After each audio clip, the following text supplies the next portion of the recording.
I'm looking at the organizers. Are we good to go? Yeah, thumbs up? Great. Okay, good afternoon, everyone.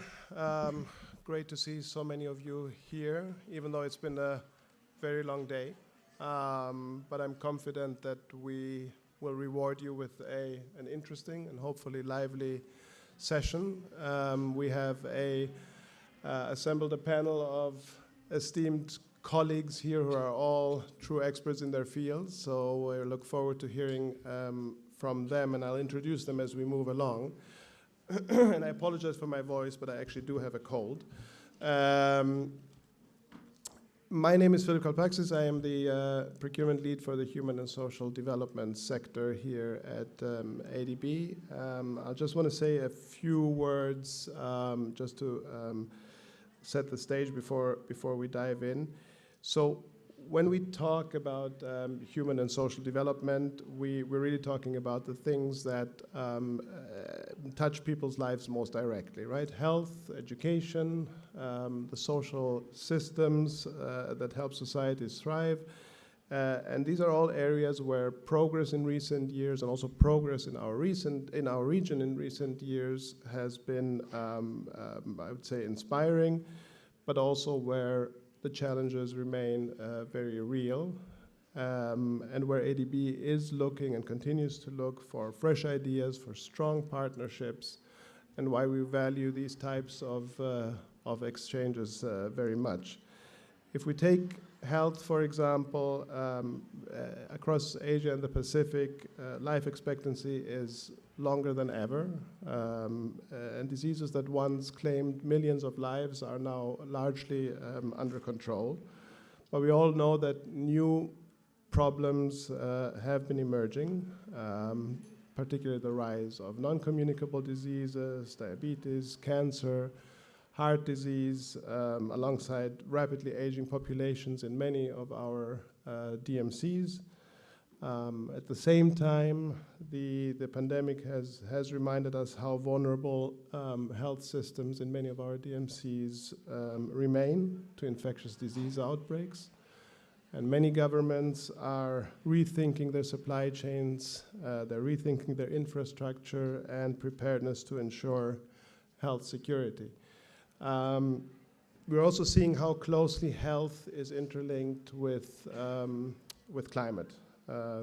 More frequent heat waves, floods and storms, and they're all raising health risks, while the health sector itself is a big polluter, a big contributor to emissions. So greening and adapting health systems has become part of both resilience and mitigation strategies, and has also opened entirely new avenues for investment and innovation. I'm sure my health colleagues will touch on these as we go through it. Education tells a very similar story in terms of both progress and challenge. The region has come a long way. Primary school enrollment is now nearly universal, and more young people are finishing secondary or even a tertiary education, but too many still leave school without the skills they need.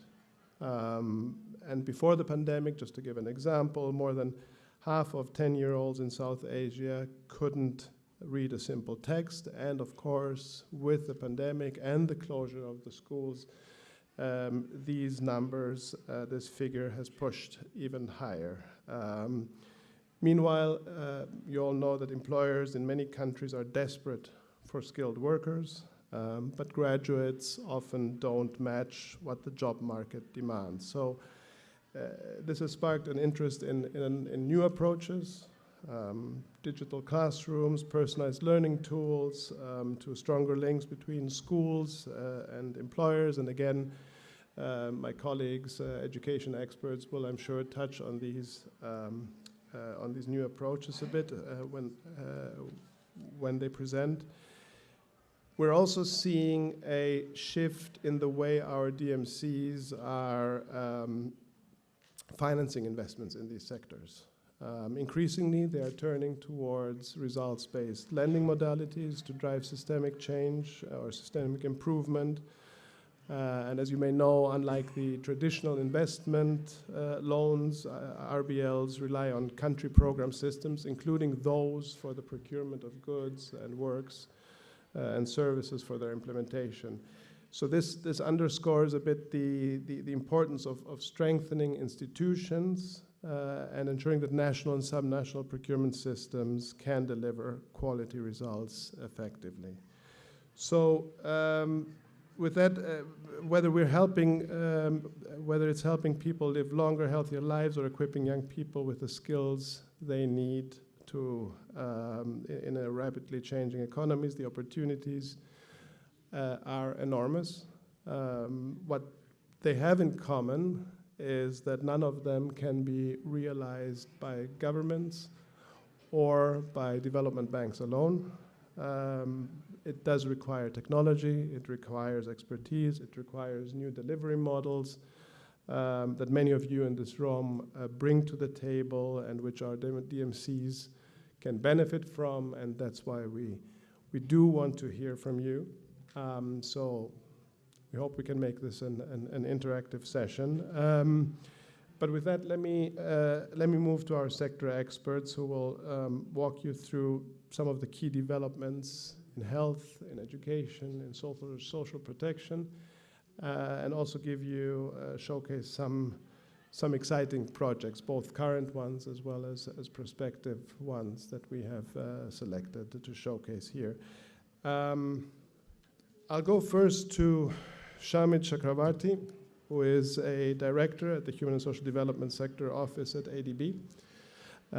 He is overseeing health education and social protection projects in the Pacific, and he is also leading ADB social protection engagement. So Shamit, I can give this floor to you. Thank you.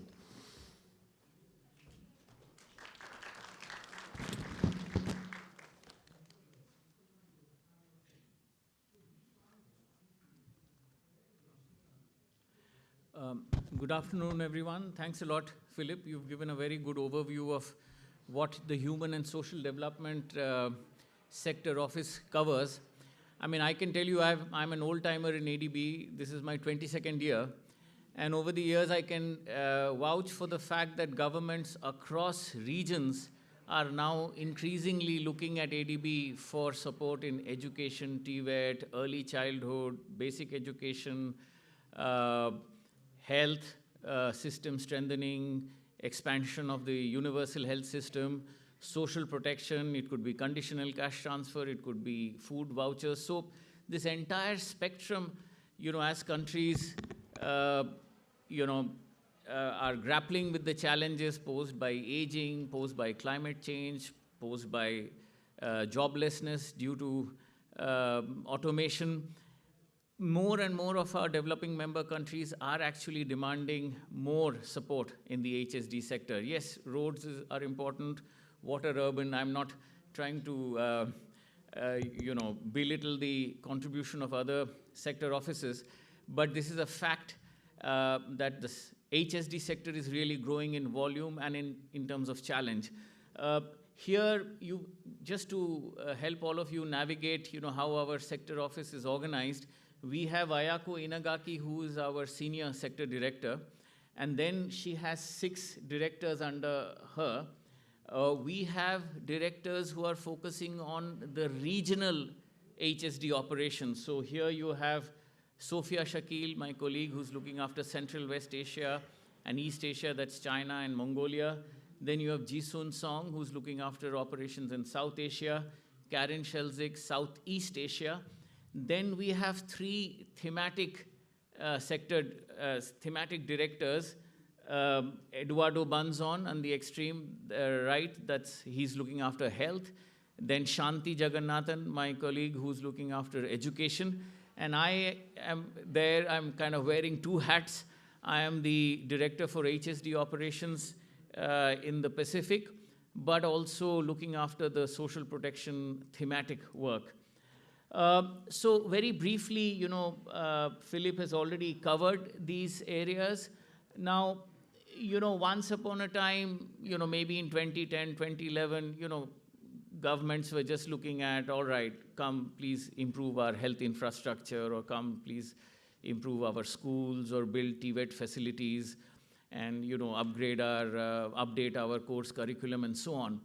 But over the years, their needs have evolved, their demands have evolved, their understanding of what is needed in HSD to really reach out to the most vulnerable, that has also expanded, which means that there's a lot of, expectations from ADB, and therefore, since ADB, we don't have all the experts in-house, we ultimately have to rely on good consulting firms. We have to rely on individual consultants, many of whom, are already here in this room, in order to respond to our government counterparts, often to deal with problems for which we don't have any solution. So for example, what do you do with the growing gig economy and the workers who are working there? I mean, they seem to not have many rights, no insurance.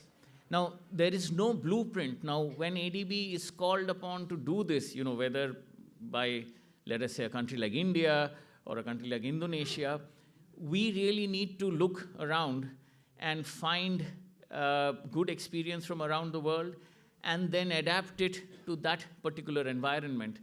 Also, increasingly, you will see, we are being pushed to look towards multi-sector solutions. We can't say, sorry, this is an education project, we will only do education. Of course, disability inclusion has to be there. I'm looking after the Pacific.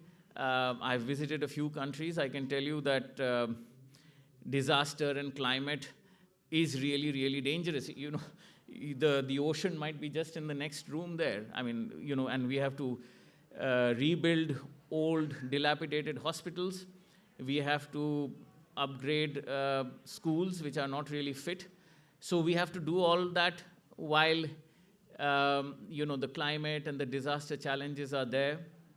We also need to make sure that just because it's a poor country, just because it's a small country, we have to make sure that the digital divide doesn't keep expanding there. So we are all being pushed in those directions. If you are doing an education program, rebuilding schools, etc., should we be including some modules on nutrition because NCDs are growing? Should we be including modules on green skills? But at the same time, we have to be cognizant of the implementation capacity of our counterpart governments. We have to be cognizant that most countries can't borrow limitless amounts. So we have to prioritize with the government, and then we have to put our best foot forward. So my colleagues, will be able to elaborate in greater detail. Now this, since I'm also wearing the hat for the social protection thematic group, this is our social protection vision, which is coming out from our handbook. I can tell you that I joined ADB in 2003, and maybe for the first 10, 15 years that I was here, we had literally 2 social protection specialists. I can tell you that number has really increased. And the reason is more and more countries are grappling with these challenges. So whether it is adaptive and shock responsive social protection systems, if it is conditional cash transfers, is it active labor markets, is it school feeding programs, is it early childhood development? So, increasingly there is demand, and hence we are also increasing the number of our social protection specialists. So I'm just showing to you, we have this big technical assistance. This does not include, building schools and stuff. This is intellectual work. We are looking for social protection specialists, M&E specialists, people who have dealt with digital transfers, people who have dealt with issues like the gig economy and so on. So this is one of our TAs. this, ADB for us, poverty and social analysis, ADB has made a commitment that about 75% of our projects would have a strong poverty reduction and inclusion focus. Now, how do we work with our mission leaders who are doing the projects to help them strengthen that PSA, the poverty social analysis, focus? So there again, we have a TA, and those are the types of consultants we are looking for. I think on the first slide, you have a QR code, which will give you the list of all our pipeline projects, from 2025 till 2028, covering education, health, social protection. So later, I and my colleagues here will be happy to answer your questions. So for the time being, Philip, maybe you can introduce the next speaker. Thanks. Thank you very much. Yes, I wanted to mention that the QR code as well. For those of you who have attended business opportunities fairs at ADB before, you know that we used to spend quite a chunk of time in these types of sessions just walking through a long list of pipeline projects, which we understand is of interest to you, but we thought that this year, instead of doing it as we usually do, we would rather give a QR code, which is in a terrible position, I realized just now. It's in a terrible position behind Vas. So maybe, Vas, you want to move over here. We're learning. We're a learning organization. Next year it will be higher up. But I hope you can scan it now. So that you are assured that you actually have the full list of current and pipeline projects, and you can actually focus your attention on the interesting things that our speakers have to tell you. So if you cannot scan it now, the next few slides will also have the QR code. Just to say that. And shifting gears a bit and moving to the education sector. I'd like to invite, and I think you'll speak from there, Ryotaro, my colleague Ryotaro Hayashi, who is a senior social, sorry, I should have had my, I can tell you exactly what he is. He is a senior social sector economist working at the Human and Social Development Sector Office.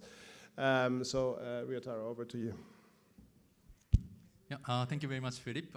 This is Ryotaro Hayashi. I'm the senior social sector economist working for ADB. It's going to be 10th years next month.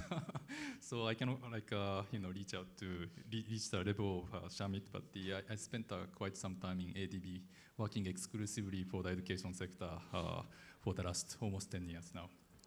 So I have 3 information which I would like you to take away. The first information is definitely this QR code. So if you haven't taken a picture, please do take a picture right now. And so if you're okay, so let me just give you another 10 seconds.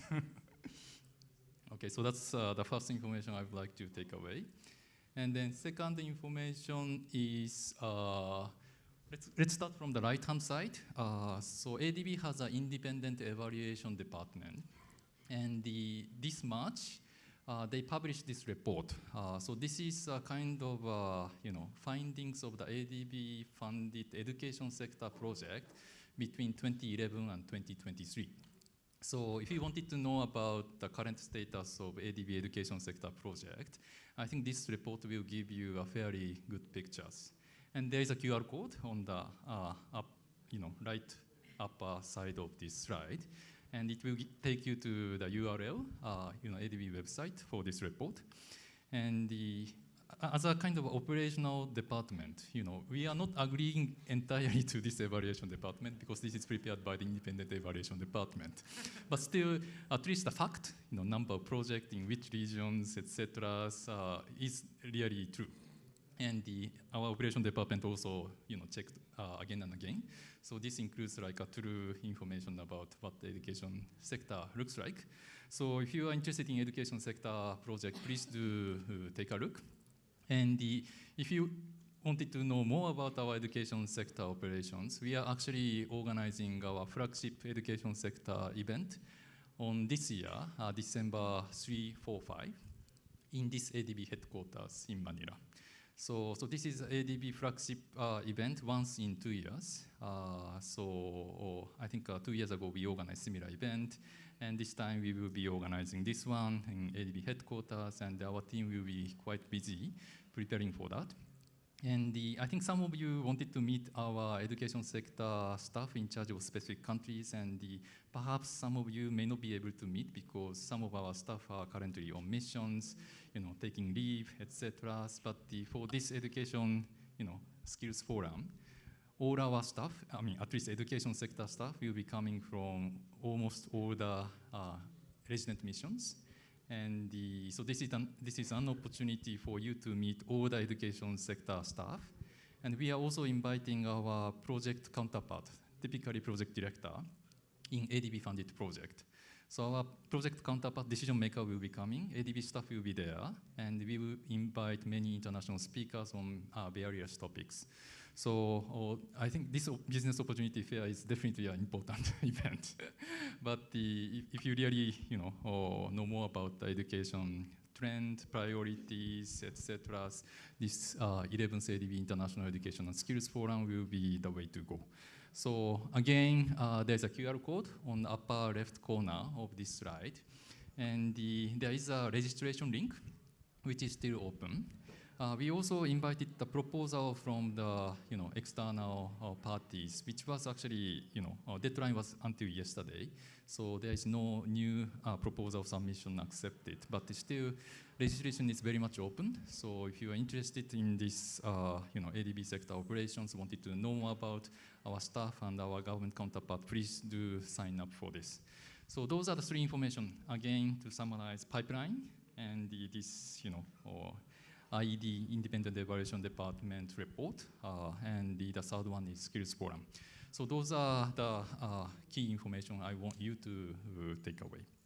But this IED evaluation report is like, I don't know, like 100 pages report or 200 pages report, which is quite lengthy documents to go through. And so let me give you a gist of this report until the time permits. But the PPFD this year, discourages us to use the slide. So I'm not preparing any slides. So I will give you some quiz. So I hope you can raise your hand or answer some of the questions. The first question is, please raise your hand. So there's only 2 answer options. Is ADB education sector operation going to expand or not? I went to UK. Yes. I went to UK a few months ago, and whenever I meet the UK government officials or UK expert companies, the first question was almost like the same: is ADB, going to expand or shrink? Because UK government kind of cut the foreign aid budget, particularly in education. So they are kind of quite anxious about ADB operation, whether expanding or shrinking. And today I met some of you from US and Canada, Europe. They are also asking me the same questions. So I hope this first question can be potentially relevant for many of you. So can you raise your hand if ADB education sector operation will be expanding in the future? Raise your hand. Okay. Those who thinks like it's going to decrease in the future. Wow, great. Yes, so we will expand. The short answer is yes. But subject to your support, because we have, I think all sectors, regardless of education, health, social protection, we need to expand really. But it's subject to good project preparations, which requires your support. And without a good project designs and highly readied project preparations, even though we wanted to expand, we cannot. And there are some countries which have going through some difficult situations such as Bangladesh, Nepal, Sri Lanka, Indonesia, and so on. So we really need your support to expand our ADB sector operation. So that's question number 1. Question number 2, I think this is very straightforward questions. ADB's education sector is supporting around 20 plus countries. we have 20 plus countries as a client. Which countries are top 5 recipient of ADB support? Any ideas? Number 1 countries, number 1 recipient? Philippines. Philippines actually second. China is number 4. India is not actually top 5. Any guess? Indonesia is also not top 5. Cambodia. No. Bangladesh, yes. So Bangladesh is by far the biggest client between 2011 to 2023, according to this IED evaluation report. So Bangladesh received 2.3 billion US dollar education sector support. This is by far the number 1. Number 2 is Philippines, 1.5 billion. And Sri Lanka is 945 million. And then China is 912 million. And number 5 is actually Nepal. So Nepal is 644 million. And actually India is number 6. Okay, so those are the major recipient of ADB education sector support, and I hope this information will be useful. But as I mentioned, like Bangladesh is having very difficult time right now, and Sri Lanka had a default recently, and Nepal, like social media, protest is coming up, and right now South Asia is very much kind of volatile and difficult for us to continue. I mean, we are continuing support, but our government is not responsive to our aspirations. So I think lending, pipeline goes to India these days, and India is number 6 right now, but I think it will take over other countries quite quickly, and will be probably top 2 or top 3 in the very near future. So India pipeline is very much expanding these days. And how many time do I have? Okay. So number 3, ADB education sector has one uniqueness among different sector. ADB education sector is number 1 in certain aspect, which is related to the lending modality, which Philip was also talking about in the beginning. So do you know the name of the lending modality which is number 1 in ADB education sector operation among overall ADB operations?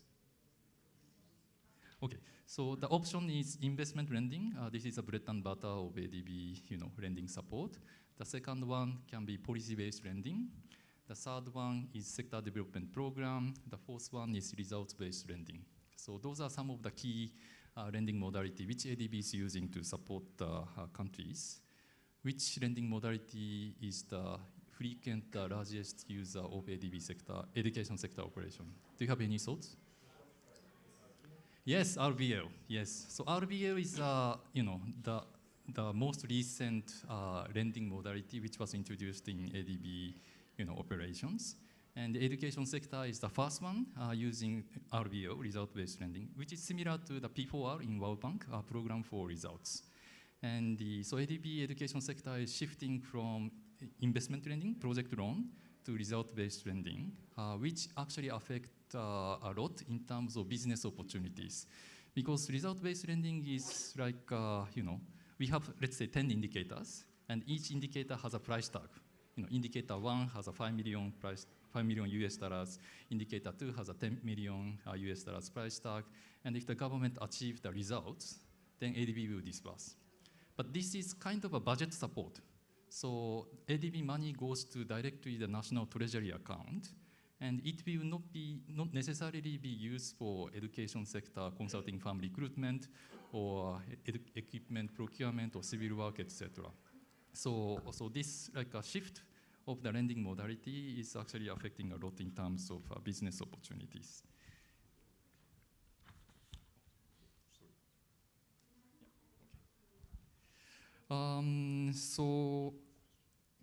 Okay, one more question.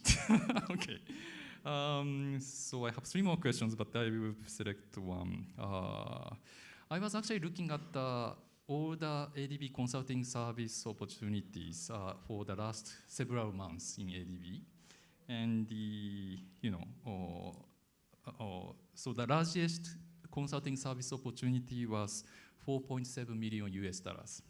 So that was the biggest, ADB consulting firm recruitment for the last several months. Which country do you think was this opportunity available? Number 1, Bangladesh. Number 2, India. Number 3, Philippines. Number 4, Vanuatu. So which country do you think has this, 4.7 million consulting firm business opportunity? Bangladesh? Raise your hand, Bangladesh. Okay, India. Philippines. Okay, Vanuatu. Okay, the correct answer is Vanuatu. Yes. And actually, number 2 is 4.2 million in Marshall Island, again in Pacific. And number 3 is 3.8 million consulting firm advertisement in Solomon Island. So this was a bit surprise even for me, but the 3 biggest consulting firm opportunity was advertised in the Pacific. And I think all of these opportunities are, I think, grant. And if it is a long operation, like the government tends to refuse to advertise as an international firm advertisement. But if it is a grant with the less capacity, they are kind of tend to agree with having this kind of big international firm consulting service opportunities. So again, like I told you, like Bangladesh is the biggest one, Philippines, India, etc. But the biggest opportunity may come from the very small, tiny Pacific countries. So please watch out for the ADB consultant management system, which I'm sure you have been signed up for. So regardless of the country size, big opportunity may come from like even small countries. And actually number 4 was Cambodia, and number 5 was Nepal. Again, like those small countries. So I hope like you can continue to watch the CMS opportunities, and we also wanted to recruit a very high quality firms applying for these bidding opportunities. So look forward to working with you. I have a Bangladesh project, but shall I skip or shall I talk a little bit about?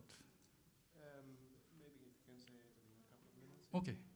So I'm also supposed to talk a little bit about the specific project. I have been in charge of Bangladesh higher education project, improving computer and software engineering tertiary education project, which was approved in 2023.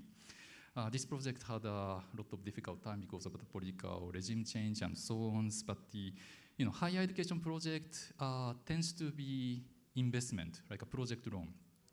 It's not RBL. So we do procure a consulting firm. It can be firm or individuals, and contractors, suppliers, etc. So higher education project will be probably coming up more in the future, and there will be a lot of like a business opportunities. So I just wanted to introduce what kind of business opportunities coming up in the higher education project. We do have consulting supervision firms or curriculum development expert, etc. Those like a typical education consulting service are definitely available. But at the same time, higher education sector is very unique of supporting startup. Startup is a very new trend, which I think our developing member countries also don't have much experience, and sometimes they require international support. So, how to develop startup ecosystem can be potentially kind of a promising business opportunities. And second one is, because this is a higher education project, so we do support research, and research will be supported by the competitive research grant. So competitive research grant requires some manual preparations, how to select a good research proposal, and once the proposal is submitted, we need a subject expert to check the proposal contents, and then proposal submission have to be done by system. The application has to be submitted online, etc. So system development, some quality controls, manual development is also quite new, and requires some international good practices. So these are some of the very unique higher education consulting service opportunities, and I just wanted to share this one with you all. Let me stop here and Thank you very much, Ryotaro, and appreciate I was also looking at the other questions you had listed there, and they're actually quite interesting. Sorry we ran out of time. But we also want to showcase one more project from the education sector, and we have Xin Long, who is Principal Social Sector Specialist, who will walk us through a recent project in Tajikistan. So over to you, Xin. Thank you. Firstly, I would like to introduce myself. So I have been working in ADB in several regions on the education and social protection, including in South Asia, East Asia, and Central and West Asia. So firstly, let me just carry on, the momentum like from Ryotaro. I ask a question because you asked the question for ADB if we will expand education sector or not. So Ryotaro said it depends on all of our efforts. So I want to ask a question. You may just try your best to imagine. It's like, what has been the highest economic internal rate of return ADB financed TVET and skills development projects completed since 2020? Like ADB has already completed a lot of TVET projects, but for those completed from 2020 onwards, what has been the highest economic internal rate of return ever achieved? I can give you the bottom rate. The bottom rate is 12.8%. Yeah, so please guess what has been the highest rate ever evidenced. Would anyone just give a bold guess? Huh? 18, 1-8? Okay, higher. There will be higher, yeah. Can you say it louder? 5-0. Oh no, that's too high. I want to see who, I give 3 other chances. I want to see who is the closest. Yeah. 30%? Who said 35? You said, and then the last one? How much? How much? 35, the same 35? 36, you said? You said 36? Okay, you are the one closest.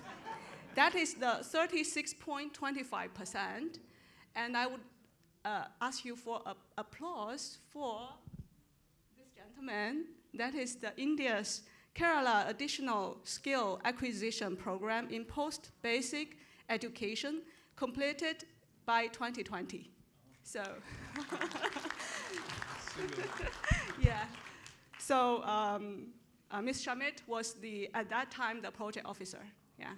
So congratulations. Yeah. I hope there might be other record maker, but so far you are the record maker. Yeah. Yeah. Just to give a hint of how ADB is dedicated in improving the project performance, and especially in the quality of services acquired, from project implementation.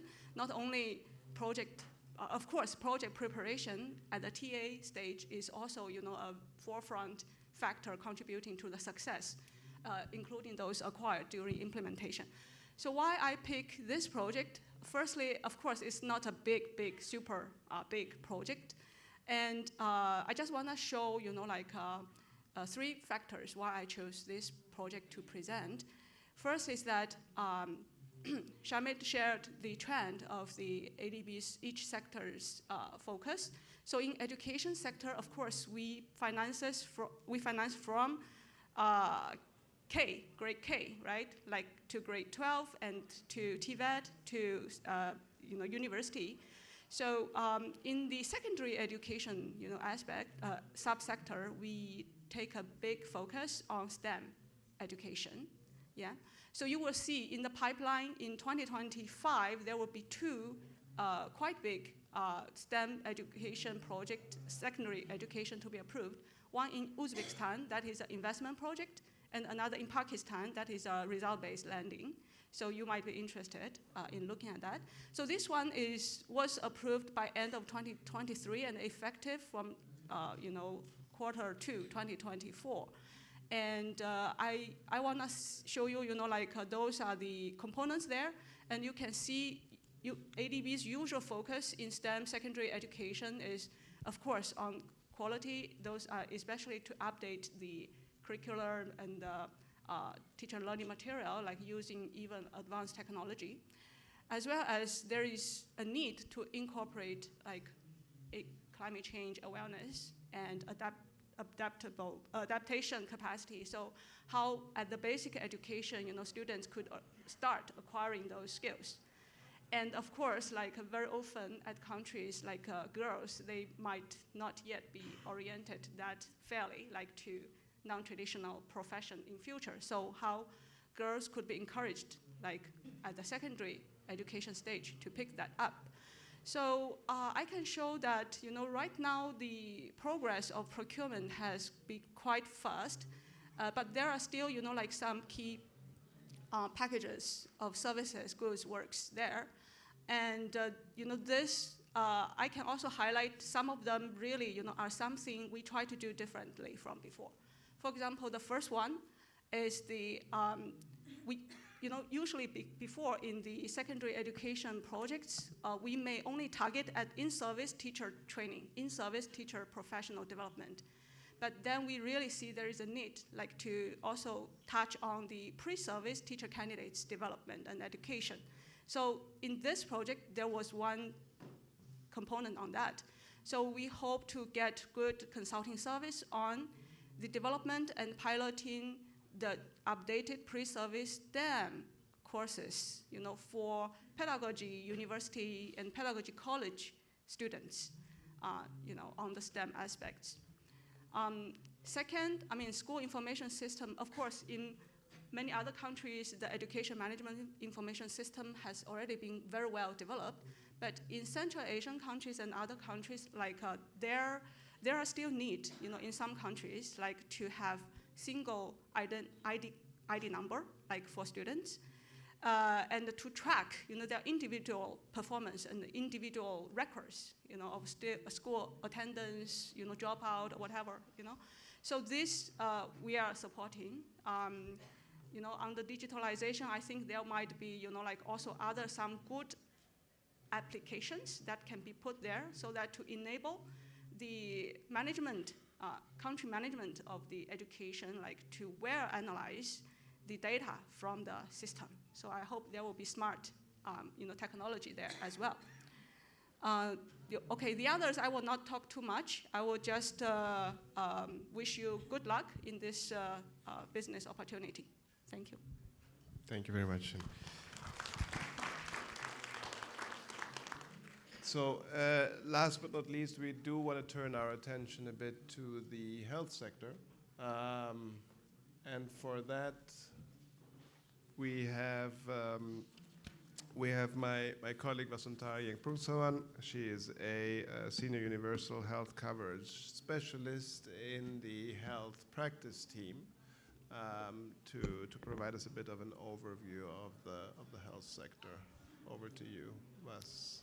Thank you very much.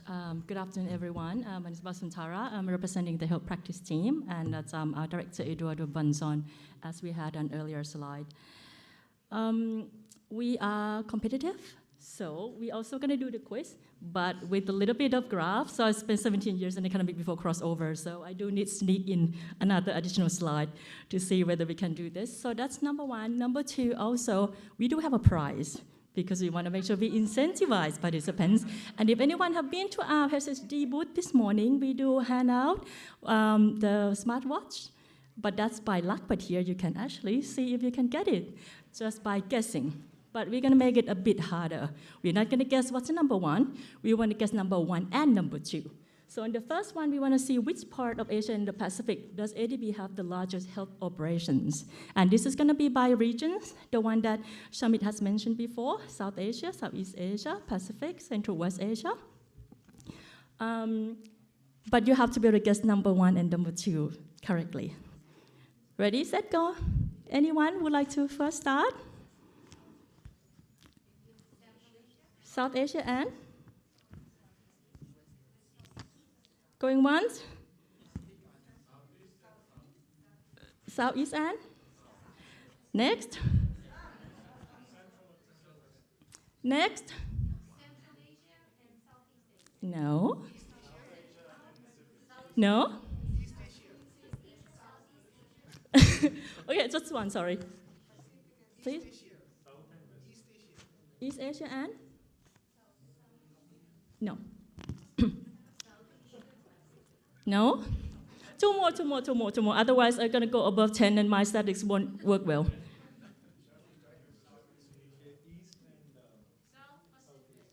No? Could you hear South and Pacific? No?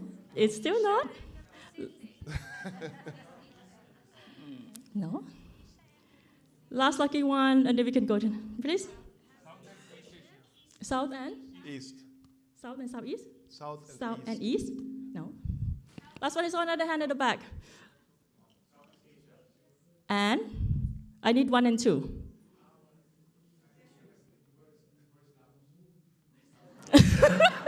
We go by region, sub-region, not country. We can see the moderator already going through the back, so please.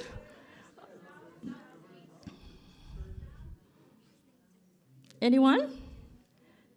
Okay, we can go for the next one then. That is the South Asia, and we have a large portfolio in health in Bangladesh. In India and Bangladesh are two of our largest portfolio. And with Southeast Asia, Indonesia, and Philippines are two of the biggest. And of course, we also do have in other regions. Okay, this one, we have 3 prizes. Again, number 1 and number 2. And this is similar to what Rizal have before. It's Operation Procurement by Nationality of the bidder, 2015 to 2025.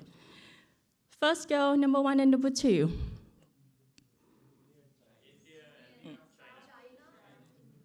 No? No. Okay, let's lower the bar. Get it quick. What's number 1? Okay. Number 1 and number 2. No? This is now I have to look at my note because now I'm getting confused with all my own things. Because when you change the rule, I think that's also happened. We almost there. I still need number 2. Come a bit closer. Closer. No, closer. We are in? Yes, that's right. So, first come, first serve then. Whoever comes to the booth tomorrow in our session in health, please come join us. Yeah. But also we do have the roster with the education, social protection, and health also out tomorrow. Okay, so I just really gonna briefly talk about, I think health is very diverse. That's what I wanted to start with. And ADB has been very active in the last 15 years, especially so during the COVID-19. But what we wanted to mention here is that we also work across all the health issues, from urbanization challenges to climate change.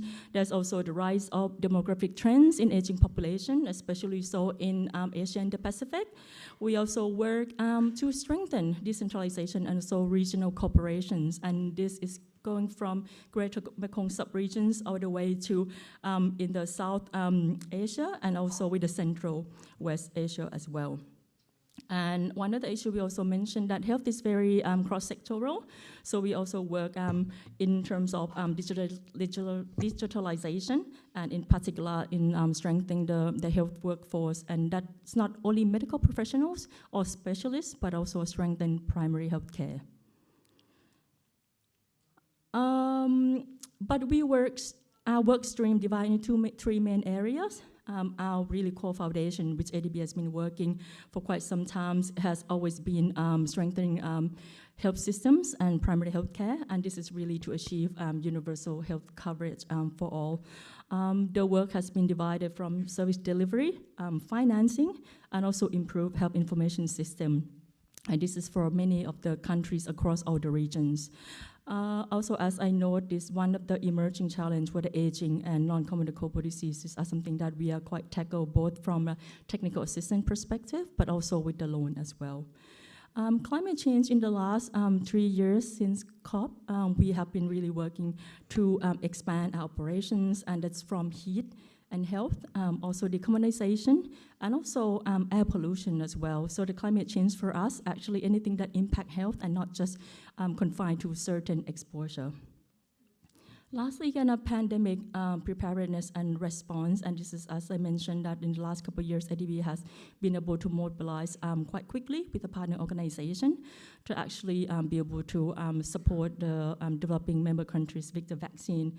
But post-COVID, we also find that the countries also need to strengthen their own capacity, diagnostic, but also laboratory capacity, and this is where ADB come in and make sure that when the next pandemic hits, which we hope it's not, we are ready. But also vaccine has also a large component in terms of the normal childhood also vaccination. So this is the area that we are continue to work on, including the One Health and also still continuing with the supporting country for pandemic grant funds. So we all share the QR code. This one, I just want to share that I really like graphic, and I feel like there's a lot of information already out there in the AB website. Our health projects are also not just medical. So as you can see here, we have a project in Meghalaya with early childhood development, and this is for maternal child health, but also in the first 1,000 days of life and even beyond, which is going to link to them being ready for the education years. We also support the work in Mongolia. This is in East Asia, which ADB has been working for over 2 decades. And close to home is the Laos PDR, where we work in malaria and also other neglected tropical diseases. As you know, that as the funding has been shrinking, there are some of these risks that are actually emerging again. And also the 2 last projects that I mentioned in Indonesia and Philippines, and this is strengthening health system transformation overall, but also to support with universal health coverage. One point I wanted to add, and being someone crossover from other sector before, loan part is one thing that ADB is the bread and butter of ADB, but we also need support, and this is where the technical capacity come in, technical assistance, and these are usually in terms of regional or also a specific TA, as we call it, to support certain preparation of the loan projects. So what do we need here? We do need support in different ways, and this could be something from capacity building, some knowledge work, some pilot work, all the way to project implementation. And this can come in many forms, in terms of individuals and also firms, and similarly with the different tender procedures. All this information also available online, and as many of my colleagues say, that it's also worth just keeping an eye and having this notification, because these kind of projects are coming quite frequently. And it's also quite transparent. If you're following any TA on the page, there you will be able to see who won the bid and the amount and things like that, and at least you get a sense of what are the scope, the volume, and what are the general plan. So that's it for me, and then we can see more specific project. Thank you. Thank you, Vas. Okay, and yes, we would want to showcase of the many projects that we have in the health sector, one particular one that is led by my colleague Alexo, who is a senior health specialist. It's a project in the Philippines, and I would like to ask our IT colleagues to bring it up. Yeah, the Access Project. Over to you, Alexo. Okay, thank you, Philip, and it's a pleasure being here. My name is Andres Esperato. I'm a senior health specialist. I work in Southeast Asia. The project that I'm going to present is in the Philippines. You can see the name here, but we refer to it by Access UHC. So my presentation will be very narrow on one project. And why did I choose this project? Well, it's big. It has a lot of procurement, and it's pretty straightforward. As you may know, a lot of ADB projects have a lot of moving pieces, right? It's kind of hard to wrap your mind around them. This one is actually very straightforward, so I'll just show it to you in a few slides. The project aims to do something very simple, which is increasing access to tertiary health services, as well as pandemic services understood as labs in non-metro areas in the Philippines. And why is that? Well, because particularly Manila is a very big, a very rich city, right? The GDP per capita in Manila is 3 times the national average. And with that goes access to health services. So once that you get out of Manila, Manila mainly, also Cebu and Davao del Sur, access to quite basic health services, including hospital services, drops very rapidly. And that's what these figures reflect here. One extreme case is the Barm region. It's a Muslim region in the south of the Philippines. Its population is about 6 million, but they don't really have any tertiary services. And they only have 4 X-ray machines and 3 CAT scans machines for the entire region. So in spite of this, the Philippines has been making a lot of efforts to expand access to health services. There's something called the Health Facilities Enhancement Program, and they invested about $3 billion over the last 6 years to expand facilities. So this project is in alignment with that. Now, this is the business card of the project, if you want. One small asterisk, we're still confirming the procurement plan with the government, right? So these are the tentative figures. Now, what you can see here is that this is a project, it's a 500 million project. Half of it, about 200 million, are just for equipment, just to give you an idea of the scale. It has 3 outputs. Think of the first output as hospitals, second output as labs, and third output as information systems, regarding of the wording and so on, right? So about 370 million is going to upgrading and equipping 12 hospitals, as well as related services that I'll discuss. About 100 million are going to upgrade, so renovate and equip 4 regional laboratories. And 30 million are going to information systems in these areas. We do have then a small grant in comparison, 3.5 million for buying green technologies, essentially fancy air conditioners and solar panels for the facilities. The project approval date is planned for Q2 next year. Okay, so here you can see the 3 outputs. First output, again, it's long wording and so on, but it really focuses on upgrading hospitals. Second output focuses on upgrading labs, and third one focuses on information systems. Okay, so under output 1, again, which is about 307 million, this output will upgrade and renovate and equip 12 hospitals from the Department of Health. So these are tertiary hospitals, again, in non-metro regions. It will also provide essential equipment to 30 polyclinics. They call them buka centers in the Philippines, but they're really polyclinics. And fourth, it will do small civil works and buy equipment to set up 4 oxygen plants, and then buy oxygen equipment for 20 hospitals. Output 2 will construct and equip, as mentioned, 4 regional laboratories as to raise the capacity.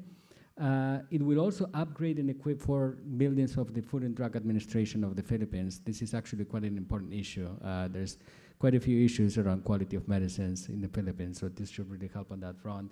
And then finally, it will equip blood centers, right, at the 11 sites. The last output that's mentioned is quite straightforward. It's about 25-30 million on information systems that fall in 3 categories: electronic medical records, supply chain, and procurement systems. Okay. So here you can see the geographical distribution. We probably don't need to go into all the details here, right? But as you can see, the interventions will be quite spread out across the country, across all regions. There's a few that do support the national capital region, which is the first one, but really the vast majority of interventions will be quite spread across the country. Okay, so just a couple of reflections. The first one is that the Access UHC project is a large procurement project. About 250 million will be devoted to equipment. And equipment-intensive projects, as you're probably all familiar, come with quite a few implementation challenges, right? Because essentially, approving procurement packages entails dealing with lots of organizational procedures on the ADB side and on the government side. At the same time, ADB and the government are introducing further changes. One of them is the new Government Procurement Act of the Philippines, and the second one is ADB will be introducing merit point-based criteria from next year onwards, I think for all countries. So I'll stop right here, and thank you very much.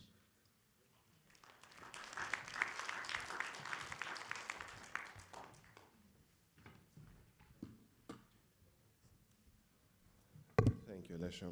And yeah, so I hope I didn't overpromise when I opened and I said we're going to have an interesting and interactive session. I do think that we managed to give you a bit of a taste of the different subsectors that fall in the human and social development sector, as well as kind of the range and the breadth of different projects, even if we just managed to showcase a few. But I think they do show from a procurement perspective how unique in a certain way the human and social development sector is. We have everything from very large scale procurement of goods to some more niche specialized consultancy needs.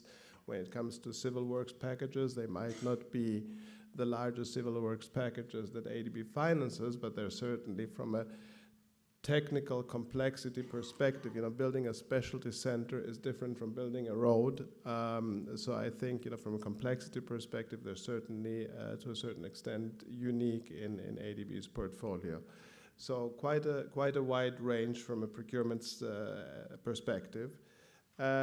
We have about 10 to 15 minutes to take questions. I've been given an iPad. I hope you have been given instructions on how you can post questions. If you haven't, I'm very happy to also just open the floor and take any questions live. So over to you, if you have any questions and comments. And yes, please, if you want to step up to the microphone, and I saw the hand in the back, you'll go next. I'm Mitzi Kanta-Jacobs. I'm an architect and have worked with Philippine hospital and laboratory projects. So of course, my first question is Alexo. I think it's very admirable for investing on the superstructure and infrastructure for healthcare and education, but it's notorious for Philippine government to not have any allocation set aside for maintenance and operations. And without that, you have a white elephant after 5 years or sometimes 1 year. What is your approach, and how do you think about the negotiation when you craft the government responsibility side? Because it's very clear what you're willing to do. I can say a couple of words if you don't mind, because I'm involved in the Access project as well, and we have been discussing the issue of on the equipment component, right? I will not talk about the infrastructure component, but on the equipment component, and this is not limited to the Philippines. We have had these discussions most recently in Southeast Asia with Vietnam, where we supported Vietnam in introducing in their procurement guidelines the concept of reagent rental models, right? Recognizing that when we are traveling around to project sites, we oftentimes encounter the issue that I'm sure many of you are familiar with. You go into a hospital, you go into a basement, and you see a bunch of equipment that is gathering dust because it hasn't been maintained, because the supply of consumables and reagents isn't there. So we have been supporting them with introduction. We have been discussing in Cambodia, can we do something similar instead of just outright buying equipment, have a more clever approach to equipment through those types of lease and reagent rental models. And the same we've been discussing with the Philippine government under the Access project.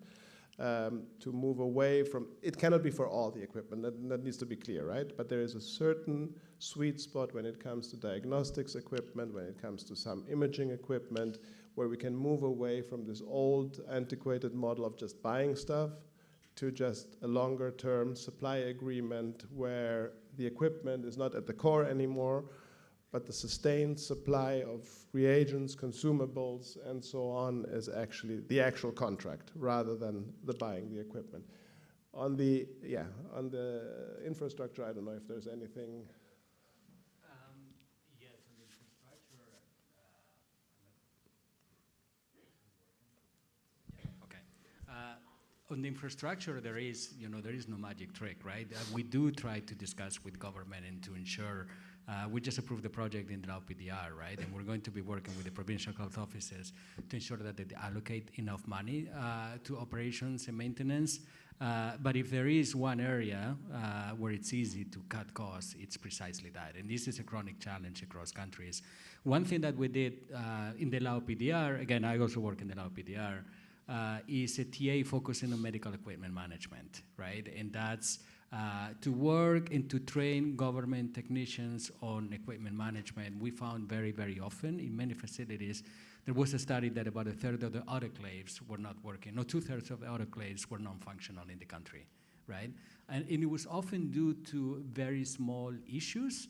Often, the workers do have the capacity. What's missing is, it's often procurement issues, honestly. Some machine may not be working because there's a fuse that costs $2 that hasn't been replaced for a year or a year and a half, right? I've seen these challenges in the Philippines as well. We're gonna try to address some of them through this TA, which is very Laos specific. We're also conscious that a TA in by itself will probably not solve the problem, right? The problem is a little bit deeper than that. But at least it creates awareness and starts building some capacity on that front. Thank you. Thank you, Alexa. Sir, you wanted to ask a question.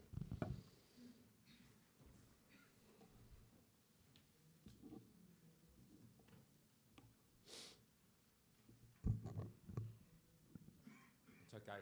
I'll pull it out. I'm a bit tall. Okay. Yeah, no, you answered it pretty well for me. Brad Kerr's my name, from LabTech International, based in Indonesia, working in the Philippines over 20 years. And it's more to Alexo, and it's interesting that allied health, biomedical equipment, we see it regularly around the world, Southeast Asia specifically, and even recently talks with the health secretary here in Philippines, is that it sits there, it doesn't get maintained. Like you were saying, it just gets, they learn how to operate it, but maintain and troubleshoot. So the didactic side of it is very important. And I was just interested, I didn't see that in the program, but I'm sure it's hidden in there somewhere where the didactic side of it, the education side of it, of that equipment is critical. So yeah, I just wanted to raise that, whether that is part of the program too, the didactic side of troubleshooting and maintaining that equipment. Because I said, even just where I come from, the MRI machine was broken for 6 months because there's not enough people out there to maintain and troubleshoot this equipment in the health sector. And I said in the US even, we're doing work there on they call it allied health there. Yeah. Okay, thank you. Thank you. The Access project does include training on equipment use and management, right? So in that sense, yes, that's contemplated. Now, again, this challenge is not specific to the Philippines, specific to many countries. And to be honest, we tried to address this in the Lao PDR. And at some point, we had discussions on creating some kind of flexible fund that would address these systemic challenges that are stopping healthcare at the last mile all the time. Again, there's no per diem for the technician, the fridge technician, to come and repair the fridge. There is no system to easily buy a $2 fuse. There is no per diem to send the technician to repair the water. I've seen hospitals that have no water for a year. Because no technician was available to come from the province, right? So we tried to set up a flexible fund towards that. The big problem was the flexible part, right? And then tracking the expenses at the last mile, it's hard to get invoices when you get to the local level, right? We're still brainstorming around it with our country office. I'm hoping we'll be able to set up a mechanism someday. Thank you. Just one thing that came to mind also on the Access project, and it's you saw that there is a component on oxygen in there, and oxygen supply for those specialty centers. And we had long discussions actually with the Department of Health. The first proposal that came was, let's put oxygen generating plants everywhere, right? Sounds great. The hospital is independent, can produce their own oxygen. Those of you who have worked in that space know that not every facility is actually an ideal match for an oxygen generating plant. In the middle of Davao, you will not find a biomedical engineer that is able to maintain your oxygen generating plant that is way oversized for what you actually need. We went through several iterations with the Department of Health and landed on a much more granular kind of oxygen supply plan, right? There are certain facilities that are better served by just having oxygen tanks. There are others that actually are large enough to benefit from liquid oxygen. Others can work with oxygen concentrators. So I think we pride ourselves at least that, we don't just take this plan and say, let's build oxygen generating plants across the Philippines, but that we actually break it down and say, what is the need and what is kind of the solution that matches that need that is also going to be sustainable in the longer run. So yeah, hopefully that answers that question. Please, sir. And 1, 2, yes. Yeah, is there a utilization perspective in this? Whether these equipment will be utilized in future or not? Like whether these equipments are assigned based on a need gap analysis, and like whether these will be utilized in future based on whether they have the right resources in the hospitals or in the labs? I mean, let's take the example for the oxygen, and now to stick to that. Yes, the idea was that you look at current and kind of prospective consumption rates based on the hospital bed capacity that is envisaged to be, achieved with this investment, and then we said, well, based on what we can project, building as I said, an oversized oxygen generating plant, even with the idea of the hospital might be selling the excess oxygen to other facilities, we know that's not realistic. So we said that, with that in mind, this is not a good investment. Rather, stick to oxygen tanks or what have you. So certainly those conversations that, the solutions that we're investing in match the needs, that they're happening. The utilization is certainly part of the considerations, right? Yes. For example, in the Philippines, as mentioned, the Access project is aligned with the Health Facilities Development Plan, right? Which does take into consideration utilization and gaps in infrastructure. Yeah. Sorry. Yes, sir. And then.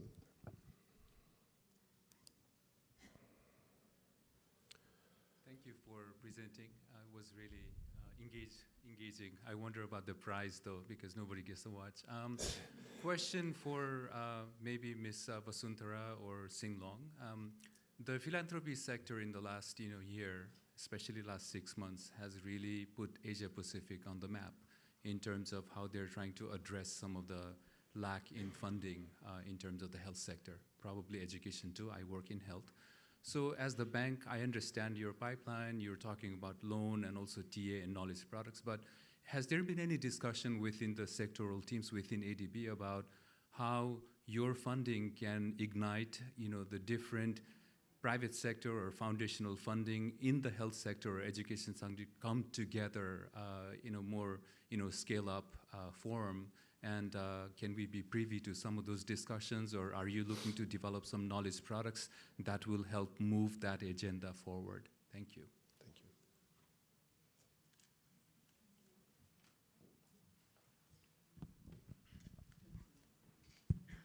Thank you.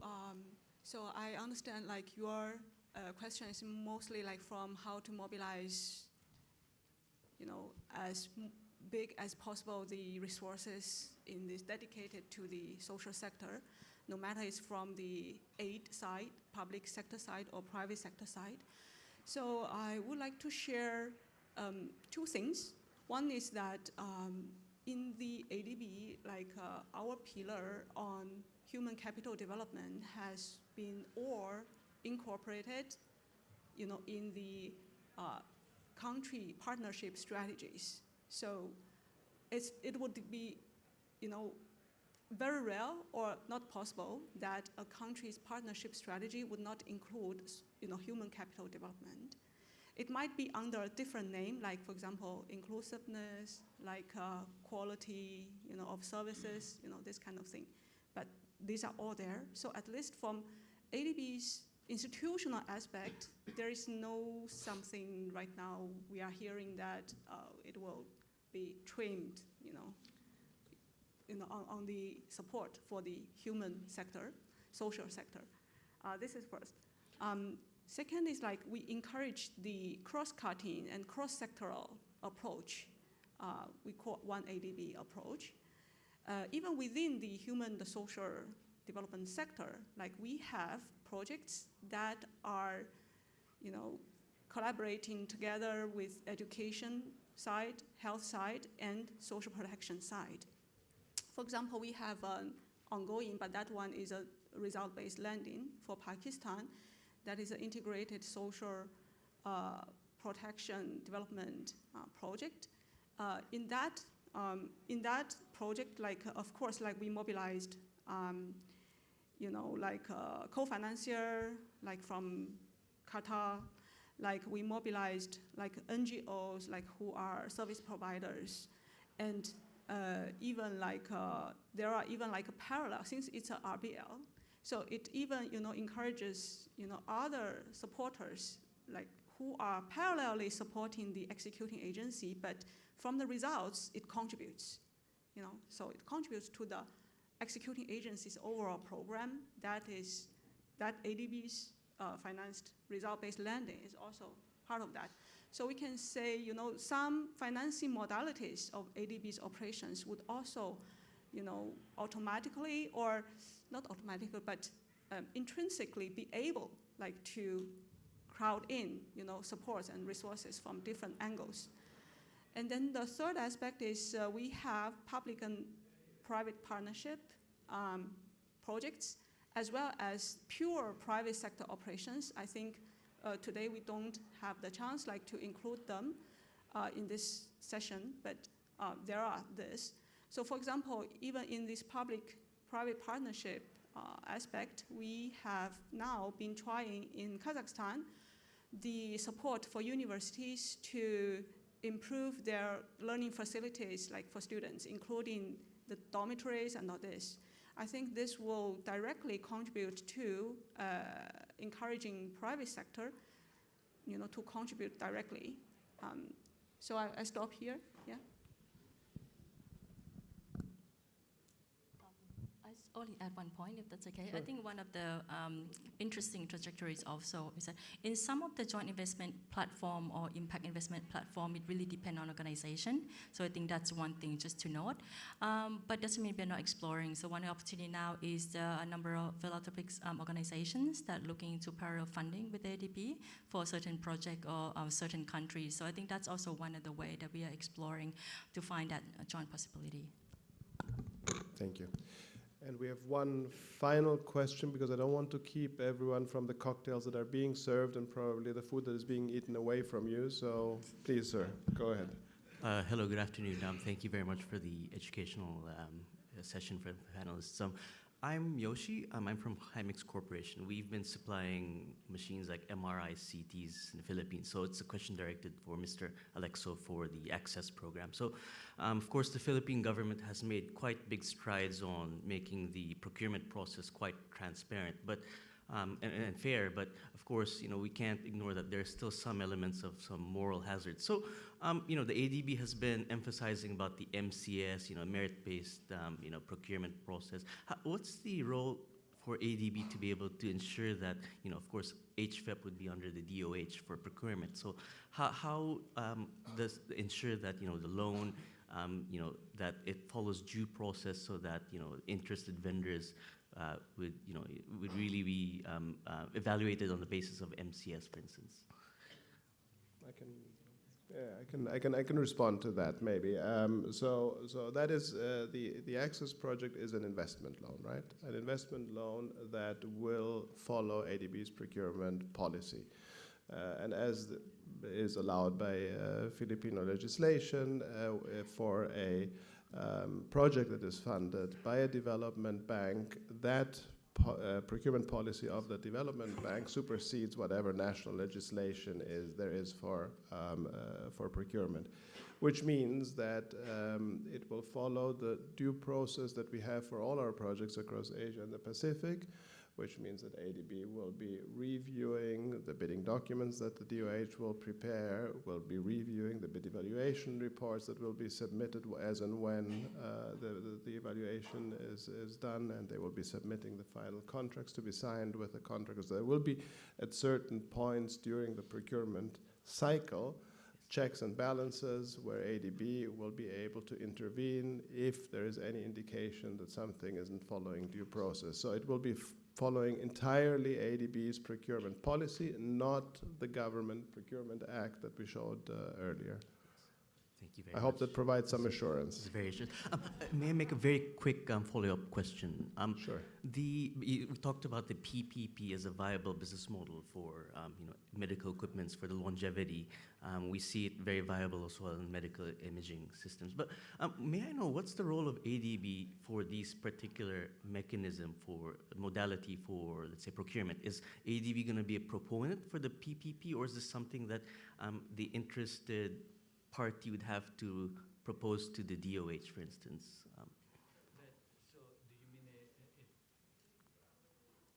So the Access project does not include any PPPs, right? Are you referring within the Access project or just in general how ADB? Because sorry if I misunderstood, but you mentioned that for the Access project, as an alternative to the raw equipment procurement, you're exploring PPP as a potential alternative. But is that something considered? No, maybe I can clarify that we're not talking about as an alternative PPP. What we're saying as an alternative to the procurement of equipment, we are looking at the procurement of services. That could take the form of committing to a long-term procurement of certain consumables and reagents.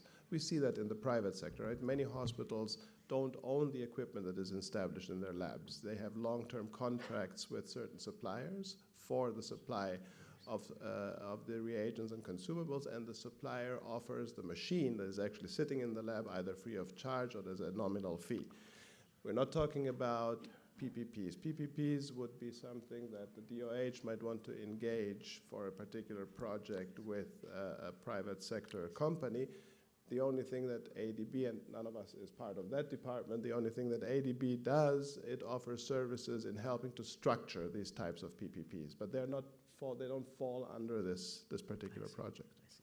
Thank you so much for the comprehensive answer. Thank you. You're welcome. Okay, I think we've reached the end of the day. I thank you very much for hanging in there and staying with us, and wish you all the best at the well-deserved cocktail reception. Thank you very much.